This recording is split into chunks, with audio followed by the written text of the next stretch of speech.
I mean, Rwanda is a racist policy. The first thing is very, very racist, because, like, for example, I give you example, the country like Afghanistan, Iraq, Yemen, Libya, Syria, Sudan, and many other countries. They were bombed by Britain and America, so they displaced millions of people. When a country is bombed, they displace millions of people, so people have to leave.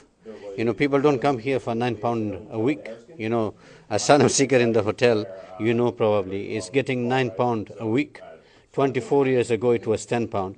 24 years later it's £9. So the policy itself is racist because this government has failed on every issue in this country. The British government, run by Rishi Sunak, is failed on the cost of living crisis, the energy crisis, the inflation, the mortgage crisis, petrol crisis.